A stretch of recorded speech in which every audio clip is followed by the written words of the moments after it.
Donc on ne va pas faire un panneau, un boring panneau. Ce qu'on va faire, c'est qu'on va vous laisser poser des questions à nos speakers. On a avec nous Salma, qui travaille avec l'université Mohamed V Polytechnique, Mohamed VI, pardon, qui travaille avec l'UCP. On a avec nous Sarah, qui représente Bidaya, c'est la directrice de Bidaya. On a avec nous Hanan, qui représente Growth Women, et aussi Startup Green. Et on a Hind, qui représente Moroccan Center for Innovation and Social Entrepreneurship. Donc, ce panneau-là, ça va focaliser plutôt sur tout ce qui concerne les solutions, les propositions, les actions que nos experts peuvent proposer aux décideurs, aux différents acteurs de l'écosystème. Donc, voilà, c'est vous qui vont animer en fait le panneau. Donc, vas-y et posez des questions. Vous avez ça de questions? Pas du tout.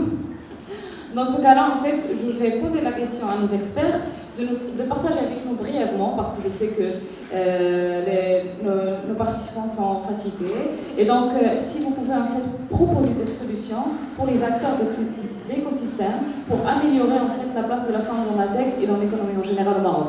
On commence avec Selma. Merci beaucoup, Sana. Merci beaucoup pour cette initiative. C'est très très bien ce que vous faites. Moi, je pense que la première action, ce serait de prendre conscience tous ensemble et de sensibiliser tout le monde sur la question de la femme dans le digital, la femme active, la femme entrepreneur, la femme dans le business. C'est vraiment très très important. Et ce qui est marrant, c'est que c'est le troisième événement qui parle de l'entrepreneuriat féminin auquel j'assiste dans le mois. Donc je pense qu'il y a vraiment une grande montée en awareness qui est en train de se passer. Et je pense que c'est le premier truc, la première brique en fait nécessaire pour pouvoir améliorer la représentativité de la femme dans le business. La deuxième chose, c'est qu'il y ait une prise de conscience générale, donc tout un écosystème où tous les acteurs sont autour de la table, mais tous, il ne faut vraiment oublier aucun. Nous avons aujourd'hui des incubateurs, des accélérateurs, des fonds d'investissement, pas forcément qui sont dédiés à la femme, donc il faut qu'il y ait une prise de conscience chez ces acteurs, là aussi qu'il faut lancer des programmes pour la femme, mais il faut aussi inclure les universités, les entreprises privées, c'est très très important via leur responsabilité sociale, mais aussi en ouvrant leur marché pour les petites structures.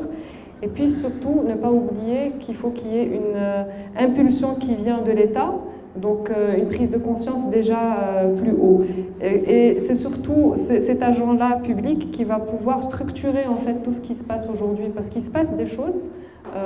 Nous avons un écosystème qui est naissant, nous avons fait un très très bon chemin, mais c'est pas encore assez bien structuré. Je pense que c'est normal parce qu'on est encore au tout début du chemin.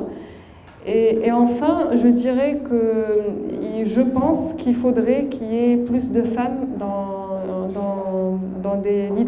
les positions de leadership. Comment est-ce que vous voulez qu'on améliore la représentativité de la femme dans le business si dans le top management des grandes boîtes, il n'y a pas assez de représentativité? Comment vous voulez qu'il y ait des impulsions publiques si dans la politique, il n'y a pas assez de femmes en politique? Comment vous voulez qu'il y ait de la représentativité dans les banques, enfin des solutions de financement pour les femmes s'il n'y a pas assez de femmes dans le top management de ces banques? Donc je pense qu'il n'y a pas mieux que la femme pour comprendre les besoins de la femme et pour servir la femme. Donc, je pense que ça vient des deux côtés. Donc, il faut qu'il y ait une impulsion de se dire oui, il faut qu'on lance des programmes pour la femme, mais aussi, et c'est ce qu'on a dit, c'est un petit peu le résumé de tout ce qui a été dit aujourd'hui, il faut que ça vienne aussi de la femme elle-même. C'est-à-dire oui, on ne va pas non plus l'obliger, mais il faut qu'elle ait aussi elle-même cette prise de conscience qu'il faut qu'elle ose, que c'est possible, qu'elle est capable de faire des choses, qu'au contraire, nous sommes très très talentueuses et nous pouvons réaliser des choses extraordinaires. Voilà.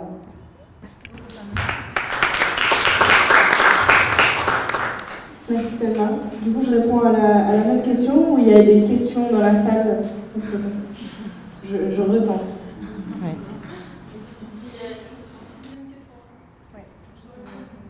Alors, je me présente. Je m'appelle Inès Filaki. Je dispose d'un master en gestion comptable et financière. Je suis aussi coach. Je suis actuellement une formation de life coaching en anglais. L'Institut est basé aux États-Unis, c'est INLP Center. Alors, ma formation est basée surtout sur la programmation neurolinguistique. Et ma question est la suivante. Je voudrais savoir si l'origine de ce mot, de la présence de la femme dans l'entrepreneuriat et dans des positions de leadership, s'il est surtout lié au fait qu'on vit dans une société non seulement au Maroc, mais à l'échelle internationale. C'est-à-dire que même si une femme elle peut occuper le même poste qu'un homme, son salaire il sera toujours supérieur, parfois même le double de celui de la femme.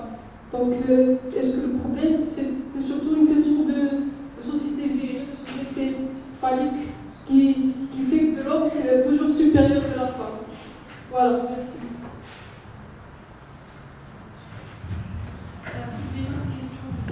Ok, on prend peut-être 2-3 questions et ensuite on répond. Ok, super. Pas besoin du micro, allez-y, pas besoin de micro.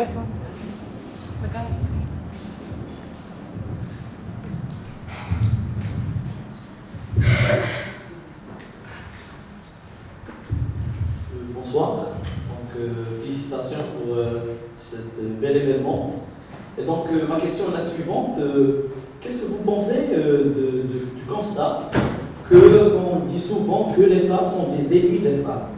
Et donc moi personnellement je travaille au sein d'un think tank qui s'appelle Les Citoyens et on a un projet qui s'appelle Gouvernance au féminin, une sorte de plateforme pour encourager les femmes, les DRH ou les DG pour devenir dans des postes de responsabilité de PDG. Et après plusieurs entretiens, on a pu constater que les femmes elles-mêmes ne souhaitent pas avoir accès à des postes de responsabilité comme des postes de PDG par exemple.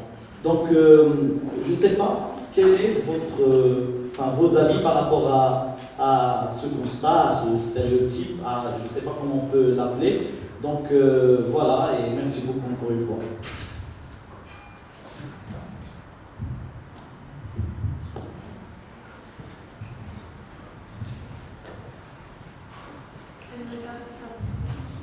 Tu vas répondre à toutes ces questions. Bonsoir. Je profite du fait qu'il y ait plusieurs femmes qui s'occupent d'incubateurs et de programmes d'entrepreneuriat pour poser la question du sourcing. Depuis tout à l'heure, on se parle de femmes qui ne s'investissent pas dans la technologie et tout ça. Et vous, en tant que gestionnaire de ces programmes-là, finalement, comment vous faites pour sourcer les femmes? Est-ce que vous en trouvez suffisamment?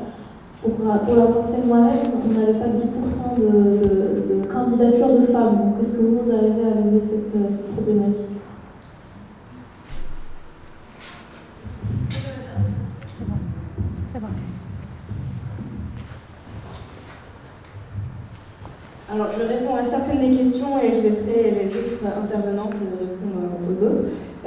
Sur le sujet de la société dans laquelle on vit, en fait, ça reprend exactement ce dont je voulais parler, du fait qu'on est dans une société qui a été imaginée par les hommes et pour les hommes. Si on prend un des exemples les plus concrets dans le monde du business, il y a celui de recruter une femme versus recruter un homme. Il est probable qu'elle tombe enceinte et que économiquement ça ne fait pas sens. Et donc je vais recruter plutôt un homme sur une certaine tranche d'âge parce que économiquement c'est plus intéressant. Mais en fait, ce genre de problématique, et là je cite juste une des plus communes, elle est liée au fait que justement on est dans une société, dans un modèle économique qui a été imaginé de manière plus adaptée aux hommes. Donc, par exemple, si on obligeait les pères à prendre des congés de paternité, de même, parce que là comme elle a été enceinte, donc après c'est le père qui s'en occupe, et économiquement ça deviendrait plus logique dans un certain sens, puisque, moi je rejoins tout à fait ce que tu disais, c'est que le système a été essentiellement imaginé par des hommes. Donc c'est pour ça que ce que disait tout à l'heure Salma sur le fait d'avoir des femmes dans des postes de leadership qui vont tenir compte de certaines contraintes, qui vont venir réajuster les écosystèmes tels qu'ils ont été imaginés essentiellement, c'est-à-dire avec très peu de femmes, c'est quelque chose de très important. La question sur la gestion des incubateurs et comment je réponds à ça là aussi puisque c'est mon cas, donc en tant que directrice de Bidaya, le cas de Bidaya est un peu particulier puisqu'on est dans l'entrepreneuriat social, donc à fort impact. Et on a statistiquement à peu près autant de candidatures hommes que femmes. Et donc on n'est pas vraiment dans cette situation où pour sourcer les candidatures, on doit aller chercher plus de femmes. Après, je suis tout à fait... je pense que c'est une des actions les plus importantes, puisque tout à l'heure, Sana, tu me posais la question sur quelles sont des actions pratiques qu'on peut faire pour soutenir les femmes dans les différents écosystèmes. Celle-là en fait partie. Par exemple, si on recrute, s'assurer qu'on a au moins autant de candidatures hommes que femmes et pas avoir que des candidatures d'hommes et se retrouver dans certains postes avec essentiellement des hommes. Par contre, il ne faudrait pas que ça devienne non plus un travers, et ça c'est un grand débat sur la discrimination positive. Je pense que ce n'est pas forcément en faveur des femmes, parce que si on promeut des femmes dans le cadre de la discrimination positive sans qu'il y ait les compétences ou qui sont derrière, ça peut être au contraire au détriment de ces femmes, puisqu'elles vont se retrouver à des postes où pour les quotas on les a mises. Donc ça va au contraire venir alimenter l'argumentation qui dit que de toute façon je ne vais pas présenter. Donc vaut mieux juste s'assurer qu'au moment du sourcing il y a une représentativité, mais qu'au moment de la décision vraiment prendre sur les compétences, quitte à masquer le genre ou vraiment comparer à compétences égales. Merci beaucoup Sarah. On laisse la parole maintenant à Hanan. Merci. Bonsoir tout le monde. Alors il y a une question qui m'a interpellée, le mouvement citoyen. Donc effectivement sur la question les femmes sont les ennemis des femmes, on a initié un programme qui s'appelle Growth Women, et ce programme-là il a pour objectif de travailler sur le volet croyance, sur le volet éducation et sur le volet vraiment mindset chez les femmes. Donc on doit travailler des choses chez la femme pour qu'elle puisse se projeter en tant que chef d'entreprise, en tant que dans un poste de responsabilité. Donc, et c'est un programme qui est destiné principalement pour les filles qui sont à la sortie d'école, et aussi les femmes qui sont dans des postes pas de responsabilité mais qui veulent briser comment on appelle ça, cette barrière. Voilà, exactement, le plafond de verre.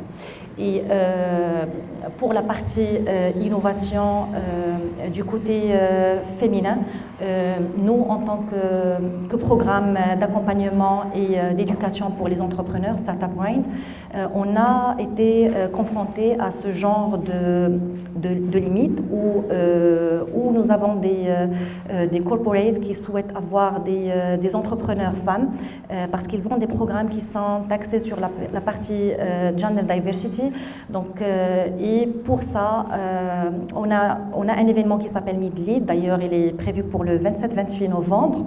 Je vous invite la Factory et Bidaya, ils sont nos partenaires. Donc, ça vous donne la possibilité, jeunes porteurs d'idées ou de start-up en early stage, de déposer un petit peu ou de remplir le formulaire pour présenter un petit peu votre programme, votre projet plutôt, et ça vous donne la possibilité de venir rencontrer les chefs d'entreprise de la BMCI, CIH et Cash Plus qui ont des programmes pour accompagner des startups dans la partie FinTech, expérience client et AssureTech. Peut-être Hanan, vous pouvez en fait parler un peu plus tôt en fait des solutions que vous pouvez en fait proposer aux acteurs de l'écosystème pour en fait favoriser la place de la femme dans le domaine de la tech et de l'économie en général. Effectivement. Alors, par rapport à la partie de l'intégration et de la promotion de la femme sur le volet tech, technologie, digitale, on a carrément pensé à... Pas juste penser, on a fait un événement dernièrement, le mois d'avril, c'est Global Women Summit, parce qu'on a trouvé beaucoup de difficultés pour mobiliser des femmes, pour prendre la parole. On a trouvé beaucoup de difficultés pour trouver des femmes qui interviennent sur le monde digital et technologie ici au Maroc. Donc on a voulu inspirer la femme marocaine, la femme africaine, et c'est un rendez-vous pour dire que voilà, la femme, elle a une grande opportunité avec la révolution technologique. Il y a de nouveaux métiers où la femme peut prendre le lead facilement, parce que là, si on a envie de se lancer dans des métiers qui sont traditionnels, ça va être très difficile. Mais si on s'associe dans des métiers qui sont innovants, d'ailleurs, je vous félicite pour le choix de c'est votre axe principal, c'est la femme dans la technologie. C'est beaucoup d'opportunités pour la femme africaine surtout, vu que l'Afrique il représente un pourcentage très développé en termes de reproduction et aussi de jeunes. Donc c'est ce qui donne beaucoup d'opportunités et beaucoup de métiers qui peuvent se créer dans les années prochaines.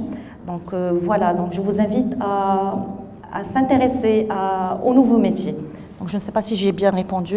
Est-ce que c'était ça la question? Merci beaucoup, Hanan. On passe maintenant à Rim, qui peut partager avec nous la position aussi. Merci, Salam.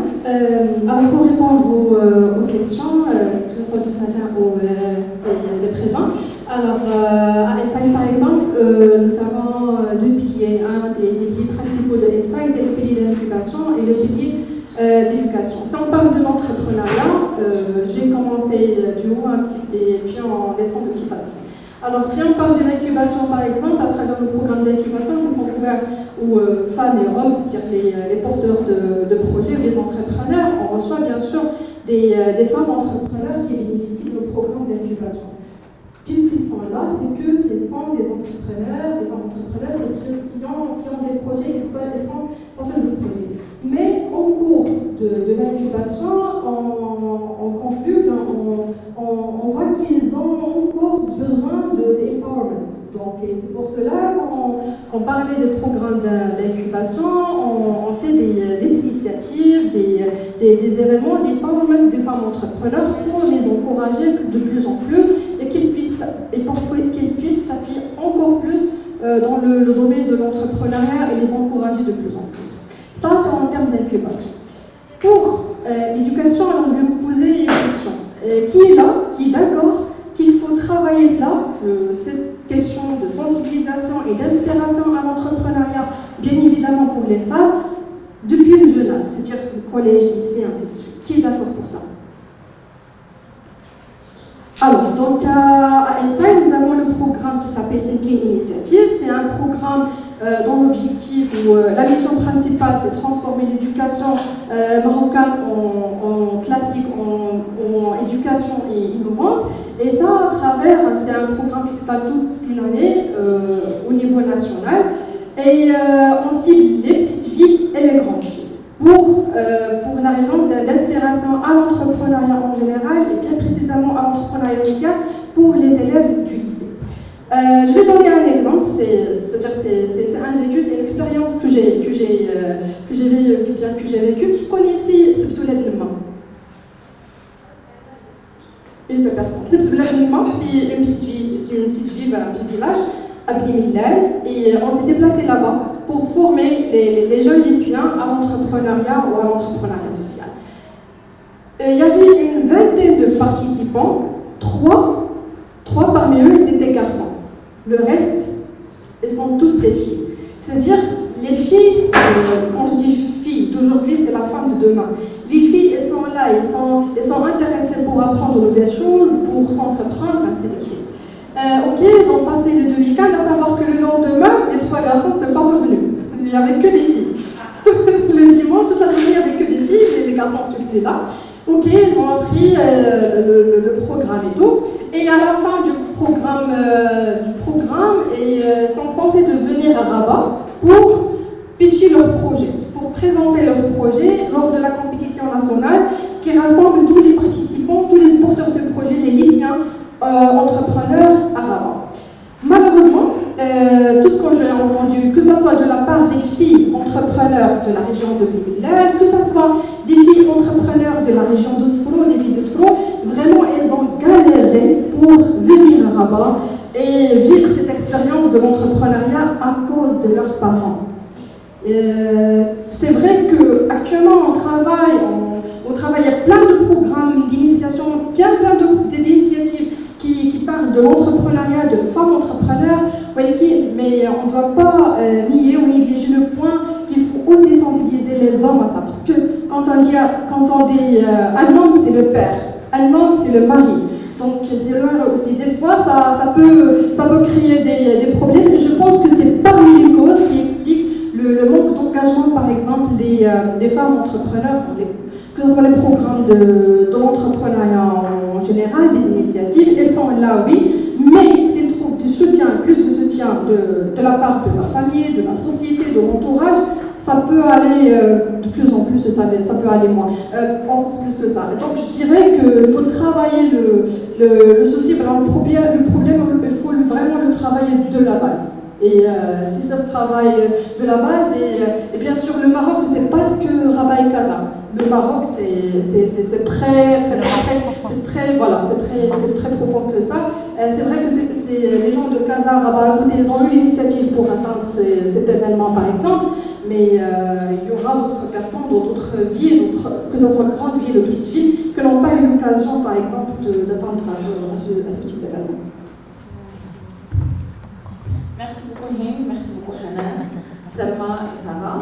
Juste pour conclure pour ce panel-là, on peut dire que la mentalité, la question de mindset est très important pour évoluer en fait la place de la femme, non seulement dans l'économie ou la tech, mais dans la société en général. Donc je vous remercie pour votre temps et pour vos idées. Et à la prochaine tournée qui va se passer en fait en Tunisie, c'est demain, en voyage en Tunisie, on commence. Bon courage. Merci.